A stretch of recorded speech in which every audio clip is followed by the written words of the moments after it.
Faly miaraba atsika tsiraray avy izay manaraka zao fandaran'izao amin'ity maraina vaovao ity ny rariko rahalasanabavy malala isany araka ny voalaza ao amin'ny Isaia 7:1-2 ny elokareo izy nefitra mampisaraka anareo ary ny fahotanareo no mampiavana ny tavan'Andriamanitra ka izany no mahatonga azy tsy miaino ny vavaka izay ataontsika.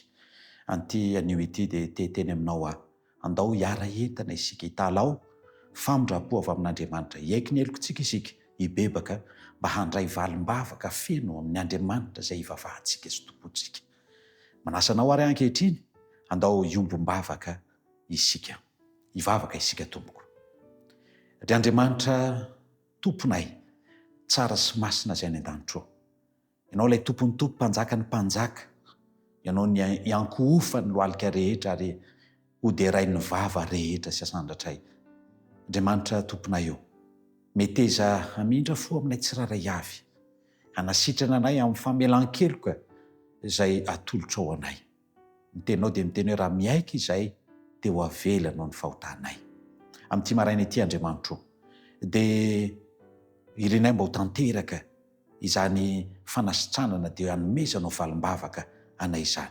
Misy zandry zanakay hianja fifaliana no anarany, nanana zavatra tokony atao tena important be izy, tena zava-dehibe, adininy anefa nanatanteraka an'izany ary ankehitriny dia matahotra izy ny amin'ny mety ho vokatra izany fanadinoana izany.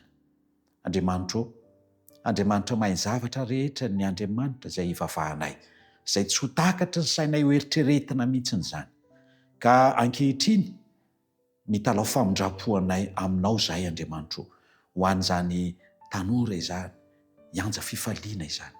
Meteza ianao hiditra hitondra vahaolana izay azonay antoka fa hahasoa azy izany. Amin'ity maraina ity ary, tahaka ny fiposahan'ny masoandro Andriamanitra dia velomin'ny fanantenana ho azy ihany koa. Fa ny Andriamanitra izay antsoinay ankehitriny dia Andriamanitra tsy lalin-dalovana fa mahare, ary ny tanany dia tsy fohy fa mahavonjy. Mankasitraka sahady izay Andriamanitra ny amin'ny nataonao an'izany zanaka izany, izany mpanomponao izany, ka dia motanteraka noho ny habe ny fahasoavanao izany. Satria tononay amin'ny anaran'i Jesosy Kristy izany vavaka izany. Amen.